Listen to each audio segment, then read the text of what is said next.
Hello guys, welcome back to my channel. आज आम गोटे हर्बाल हेयर ऑयल बनवाटा शिखा। तो चलते देखी ना भिडटी। तो प्रथम मु तीनोटी इनग्रेडिएंट नहीं जोटा कि कड़ी पत्ता आम या भृसंग पत्र कही था। यह आम हेयर पर एकदम वरदान सदृश, बहुत ही इफेक्टिव, आम हेयर ग्रोथ रे बहुत हेल्प करे। देन आम नवा लिंब पत्र। लिंब पत्र भी आम हेयर पर बहुत भल, आम हेयर को एंटीऑक्सीडेंट बढ़ाई थाए एवं आम हेयर माने डैंड्रफ भी कमेबार हेल्प करे। देन मंदार फूल, यह आम हेयर ग्रोथ पाई और हेयर कलरिंग पाई बहुत फेमस, आम हेयर पाई वरदान सदृश। तार जो ये रेणु गुड़ाक जो अच्छी हेयर ग्रोथ रे बहुत हेल्प करे, रिग्रोथ रे खास करिकी। तो तार आम जो ये गुड़ाक अच्छी डेम्फ गुड़ाक काढ़ी फोपाड़ दबा। एगुड़ाक किसी दरकार नहीं, गुड़ाक किसी कम आसब ना। सो आम सब फूल गुड़िकर डेम्फ काढ़ी फोपाड़ दबा एक्चुअली। देन एगुड़ाक पूरा मु भुंडी सब काढ़ी देची, एगुड़ाक सब फोपाड़ी दिंतु, किसी कम ना। ये फूल गुड़िक बिल्कुल भी नेबे ना, गुड़ाक कौन सी कम को ना। हाइब्रिड फूल ओनली देखा ही सुंदर।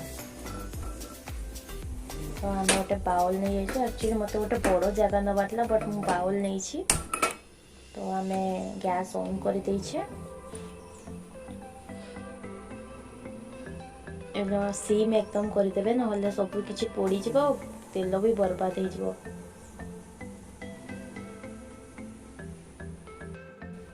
मुझे किसी मस्टर्ड ऑयल बा सोरिष तेल नहीं, सीम रखिए एकदम गैस को। तेल टिके गरम हो आसला, तो मुझे किसी मेथी दाना कही ना मुझे ऐड करी बोली। तो ये मेथी दाना किसी ऐड कर दूची। एक्चुअली मो पाखरे नथिला, मु से पंचु फुटण रू बाहर करके ऐड करुची।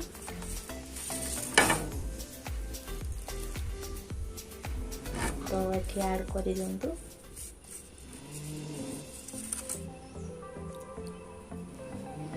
तो मुझे ऐड कर देछि मेथी दाना। देखंतु धीरे धीरे यह फेण उठुची ऊपर को। तेल बेसी गरम नहीं ना, से लगी टिके टिके फेण उठुची। को बेसी गरम करदेले मेथी दाना पोड़ी जीवार संभावना थाए। सो आपण सीम रे ही सब किछि करिवे। सो हमर एठी मेथी दाना ऐड कर देछि।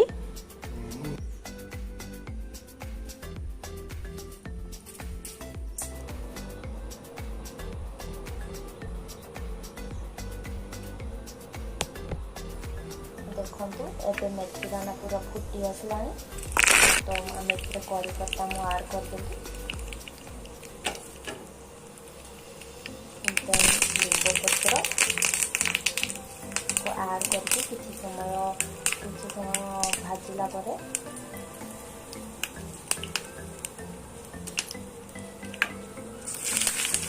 फूल गुड़िक ऐड कर देती। मंदार फूल आम हेयर ग्रोथ बहुत हेल्प करे, आम चुटी कला रखे और बहुत किसी माने निजे चाइना बहुत मानती। हेयर ट्रिटमेंट एकदम वरदान सदृश। देखते मोटे चमच आगे भाजी देखे धीरे धीरे धीरे धीरे खेलुचे मत।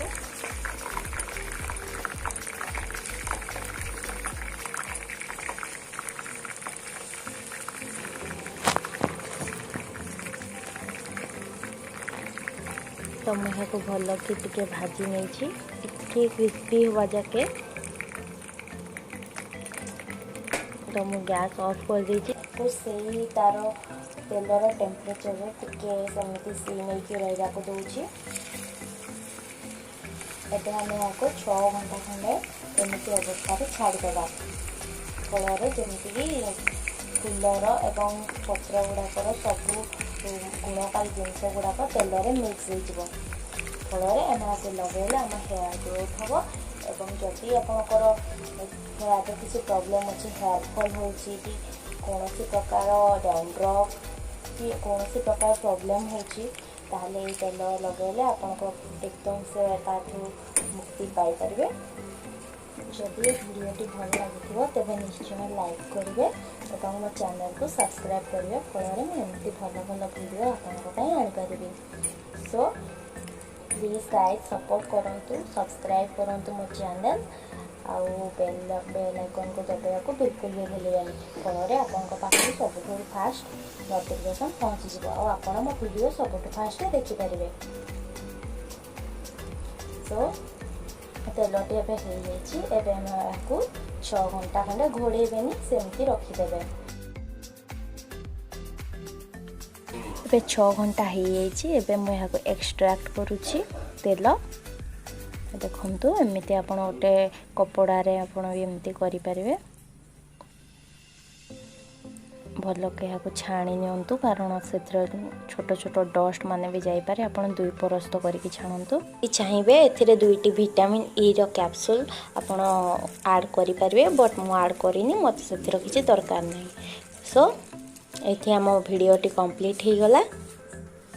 आपण को सप्ताह को 2 थर आपण यूज करंतु राति रे शोला पूर्व या भल भाव मुंडरे मालिश करंतु देन आर दिन सकाळ को शैम्पू रे आपण मुंड सफा करनियंतु। ए देखंतु एमती कलर आसीची टिके रेडिश टाइप। फ्रेंड्स जदि आपन को वीडियोटी भल लागिला तबे लाइक और मो चैनल को सब्सक्राइब करबा को बिल्कुल भी भूल